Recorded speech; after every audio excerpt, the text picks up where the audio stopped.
ಓಂ ನಮಃ ಶಿವಾಯ. ಸ್ವಾಮಿ ಗುರುಗಜ. ನನ್ನೆಲ್ಲ ಪ್ರೀತಿ ವೀಕ್ಷಕರಿಗೆ ಶಿವಾಮ್ ಕನ್ನಡ ಆಧ್ಯಾತ್ಮಿಕ ಚಾನಲ್ಗೆ ಸ್ವಾಗತ.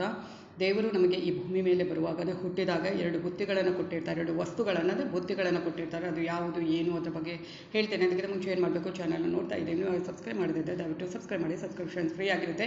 ಹಾಗೆಯೇ ವಿಡಿಯೋ ನೋಡೋದು ಮಾತ್ರ ಅಲ್ಲ, ಆದಷ್ಟು ಲೈಕ್ ಮಾಡಿ, ಆದಷ್ಟು ಇಂಥ ವಿಡಿಯೋಗಳನ್ನು ಶೇರ್ ಮಾಡಿ. ಆಧ್ಯಾತ್ಮಿಕಕ್ಕೆ, ಜ್ಯೋತಿಷಕ್ಕೆ ಸಂಬಂಧಪಟ್ಟಂಥ ಉಪಯುಕ್ತ ಮಾಹಿತಿ ಇರುವಂಥ ವಿಡಿಯೋನ ಹಾಕ್ತಾ ಇರ್ತೇನೆ. ಸಬ್ಸ್ಕ್ರೈಬ್ ಅಂತ ಒತ್ತುವಾಗ ಸೈಡಲ್ಲಿ ಬೆಲ್ ಐಕಾನ್ ಅಂತ ಕ್ಲಿಕ್ ಮಾಡಿದ ಆಲ್ ಅಂತ ಬರ್ತಾ ಇದೆ, ಕ್ಲಿಕ್ ಮಾಡೋದನ್ನು ಮರಿಬೇಡಿ. ಆಗ ಮಾತ್ರ ನನ್ನೆಲ್ಲ ವಿಡಿಯೋ ನೋಟಿಫಿಕೇಷನ್ಗೆ ಸಿಗುವಂಥದ್ದು. ಹಾಗೆಯೇ ನಿಮ್ಮ ಏನೇ ವೈಯಕ್ತಿಕ ಸಮಸ್ಯೆ ಇದು, ಪ್ರೆಸೆಂಟ್ ಏನು ಸಮಸ್ಯೆನ ಎದುರಿಸ್ತಾ ಇದ್ದೀರಿ ಅದನ್ನೆಲ್ಲ ಬರೆದು ರಾಶಿ ನಕ್ಷತ್ರದ ಜೊತೆಗೆ ಕಳುಹಿಸಿ.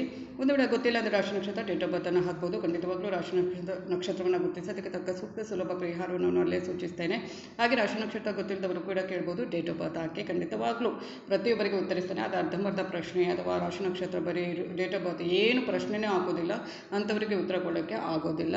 ಕರೆಕ್ಟಾಗಿ ಯಾರು ಬರೆದು ಕಳಿಸ್ತಾರೆ ಖಂಡಿತವಾಗ್ಲೂ ಉತ್ತರಿಸ್ತೇನೆ. ನಾನು ನಿಮ್ಮ ಜೊತೆ ಯಾವತ್ತೂ ಇರ್ತೇನೆ. ನಾನು ನಂಬಿರೋ ಶಿವದೇವರ ಕೊರಗಜ್ಜ ದೈವದ ಆಶೀರ್ವಾದ ನನ್ನೆಲ್ಲ ಪ್ರೀತಿ ವೀಕ್ಷಕರ ಮೇಲೆ ಸದಾ ಇರುತ್ತೆ. ಹಾಗೆಯೇ ಈ ವಾರದ ನನ್ನ ಪ್ರೀತಿ ವೀಕ್ಷಕರು ಯಾರು, ಶಿವದೇವರ ಕೊರಗಜ್ಜ ದೈವದ ವಿಶೇಷ ಆಶೀರ್ವಾದ ಯಾರ ಮೇಲಿರುತ್ತೆ. ಹಾಗೆಯೇ ತುಂಬ ಮಂದಿ ವಿಡಿಯೋ ನೋಡಿ ಹಾಕ್ತೀರಿ, ಅದು ರೆಗ್ಯುಲರ್ ಆಗಿ ಯಾರು ಹಾಕ್ತೀರಿ, ಯಾವುದೇ ಒಂದು ಅವರ ಒಪಿನಿಯನನ್ನು ವಿಡಿಯೋದ ಬಗ್ಗೆ ಒಪಿನಿಯನನ್ನು ಶೇರ್ ಮಾಡಿಕೊಳ್ಳುವಂಥದ್ದು ಅಥವಾ ಓಂ ನಮಃ ಶಿವಾಯ ಅಂತ ಬರೆದು ಕಳಿಸುವಂಥದ್ದು, ಈ ಥರ ಎಲ್ಲ ರೆಗ್ಯುಲರ್ ಮಾಡುವಂಥವ್ರು ಯಾರು, ಅವರ ಹೆಸರನ್ನು ನಾನು ವಾರಕ್ಕೊಂದು ಸಲ ಓದಿ ಹೇಳ್ತೇನೆ ಅಂತ ಹೇಳಿದ್ದೇನೆ. ಯಾರು ಈ ವಾರದ ನನ್ನ ಪ್ರೀತಿ ವೀಕ್ಷಕರು ಅಂತ ನೋಡೋದಾದರೆ ವಸಂತ ಆಚಾರ್ಯ, ಶಶಿಕಲಾ ಅವರು, ಸಾವಿತ್ರಮ್ಮ, ಗುರುಸ್ವಾಮಿ, ಬಿಂದು ಭಾರತಿ, ಅಶ್ವಿನಿ ಕುಲಕರ್ಣಿ, ಅಕ್ಷತಾ ಶೆಟ್ಟಿ, ಶ್ರುತಿ, ವೈಷ್ಣವಿ ಆ್ಯಂಡ್ ಕಿರಣ್ ಕುಮಾರ್ ಅಂತ ಹೇಳ್ತಾ ಇವರೆಲ್ಲರಿಗೂ ನನ್ನ ಒಂದು ಹೃತ್ಪೂರ್ವಕ ಧನ್ಯವಾದಗಳು ಮತ್ತು ನನ್ನ ಶಿವದೇವರ ಕೊರಗಜ್ಜ ದೈವದ ಆಶೀರ್ವಾದ ಇವರ ಮೇಲೆ ಸದಾ ಇರುತ್ತೆ ಅಂತ ಹೇಳ್ತಾ, ನಮಗೆ ಭೂಮಿ ಮೇಲೆ ಬರುವಾಗ ದೇವರಿಗೆ ಎರಡು ಬುತ್ತಿಗಳನ್ನು ಕೊಟ್ಟಿರ್ತಾರಂತೆ. ಒಂದು ಕೈಯಲ್ಲಿ ಪಾಪದ ಬುತ್ತಿ, ಇನ್ನೊಂದು ಕೈಯಲ್ಲಿ ಪುಣ್ಯದ ಬುತ್ತಿ. ನಮಗೆ ಕಾಣಿಸುವುದಿಲ್ಲ. ಪಾಪದ ಬುತ್ತಿಯನ್ನು ತುಂಬಿಸ್ತಿರೋ ಅಥವಾ ಪುಣ್ಯದ ಬುತ್ತಿಯನ್ನು ತುಂಬಿಸ್ತಿರೋ ಅದು ನಿಮಗೆ ಬಿಟ್ಟಂಥ ವಿಚಾರ. ಆದರೆ ಏನು ಮಾಡಬೇಕು, ಏನು ಮಾಡಬೇಕು, ಪುಣ್ಯ ಮಾಡಬೇಕು ಅಂದರೆ ಏನು ಯಾರ್ಯಾರ ತಲೆ ಕಡಿದು ಅಥವಾ ಯಾರ್ಯಾರನ್ನು ವಂಚನೆಗೆ ಇದು ಮಾಡಿ ಅಥವಾ ಯಾರ್ಯಾರನ್ನು ಅಪಮಾನ ಮಾಡಿ ಸಂಪಾದನೆ ಮಾಡುವುದಲ್ಲ. ನಿನ್ನಿಂದ ಸಾಧ್ಯವೋ ಒಳ್ಳೆ ರೀತಿಯಲ್ಲಿ ಮಾಡು, ಅಥವಾ ಒಳ್ಳೆ ರೀತಿಯಲ್ಲಿ ದಾನ ಮಾಡುವುದಾದರೆ ಒಳ್ಳೆ ರೀತಿಯಲ್ಲಿ ಮಾಡು. ಈ ಕೈಗೆ ಕೊಟ್ಟದ್ದು ಆ ಕೈಗೆ ತಿಳಿಬಾರ್ದು, ಒಂದು ಕೈಯಲ್ಲಿ ಕೊಟ್ಟದ್ದು ಮತ್ತೊಂದು ಕೈಗೆ ಗೊತ್ತಾಗಬಾರ್ದು ಅಂತ ಹೇಳ್ತಾರಲ್ವ. ನೋಡಿ, ನಮ್ಮ ಪುನೀತ್ ಸತ್ತ ನಂತರ ಅವರನ್ನು ಎಷ್ಟು ದೇವರ ಥರ ನೋಡ್ತಾರೆ.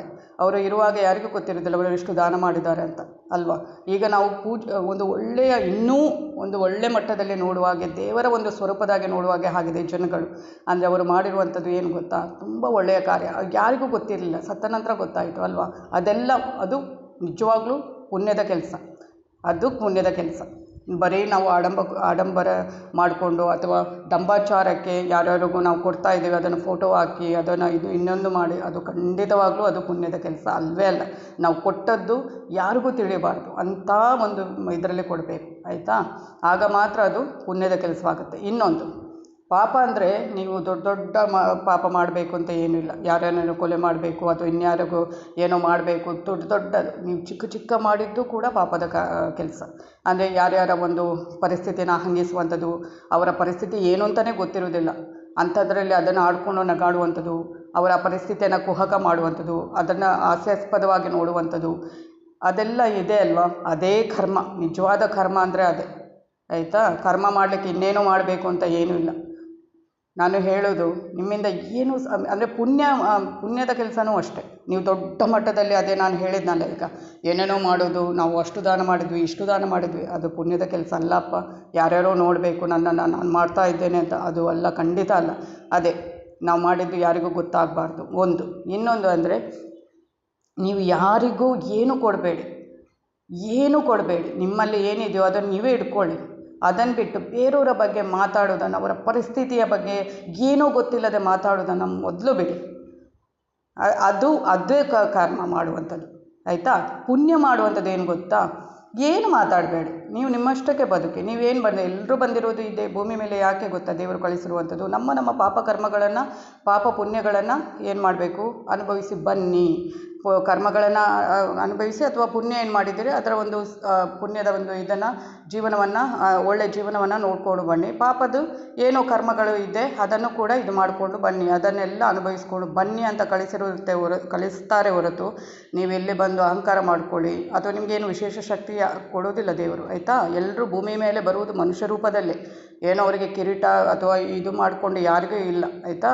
ಅದನ್ನು ನೆನ್ಪಿಟ್ಕೊಳ್ಳಿ. ನನಗೇನು ಇಲ್ಲ, ನಾನು ಒಂದು ಹೇಳ್ತೇನೆ, ಎಲ್ರಿಗೂ ಇದೆ ಅಲ್ವಾ, ಎಲ್ರಿಗೂ ಏನು ಅಂದರೆ ನಿಮಗೆ ಯಾರಿಗೂ ಬೇರೆಯವರನ್ನು ಇದು ಮಾಡುವ ಹಕ್ಕು ಯಾರೂ ಕೊಟ್ಟಿಲ್ಲ, ಆಯಿತಾ. ನೀವು ಏನು ನಿಮಗೆ ಏನು ಇದೆ ನೀವು ಅದನ್ನು ನೋಡಿಕೊಂಡು ಹೋಗ್ತಾ ಇರಿ.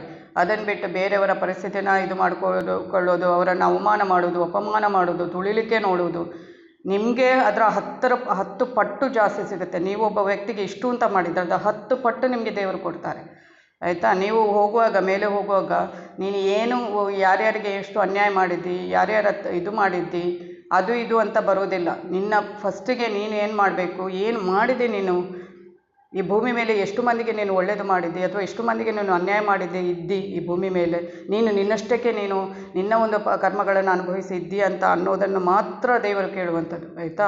ನೀನು ತಲೆ ಹೊಡೆದು ಏನು ಮಾಡಿದ್ದೀಯಾ, ಎಷ್ಟು ಬಂಗ್ಲೆ ಕಟ್ಟಿದೆ, ಎಷ್ಟು ಆಸ್ತಿ ಮಾಡಿದೆ, ಎಷ್ಟು ಇದು ಮಾಡಿದ್ಯಾ, ಬೇರೆಯವರನ್ನು ಎಷ್ಟು ತುಳಿದಿದೆಯಾ, ಅದೆಲ್ಲ ನಿನ್ನ ಪಾಪದ ಕರ್ಮದಲ್ಲಿ ಇರುತ್ತೆ ಅಲ್ವಾ, ಅದನ್ನೇನು ಲೆಕ್ಕ ಕೇಳೋದಿಲ್ಲ. ನೀನು ಭೂಮಿ ಮೇಲೆ ಬಂದಾಗ ಏನು ಅಂತ ಇದು ಮಾಡಬೇಕು, ಅಂದರೆ ಏನಕ್ಕೆ ಬಂದಿದ್ದಿ ಅದನ್ನು ಮಾಡ್ತಾ ಇರಬೇಕು, ಹೋಗ್ತಾ ಇರಬೇಕು.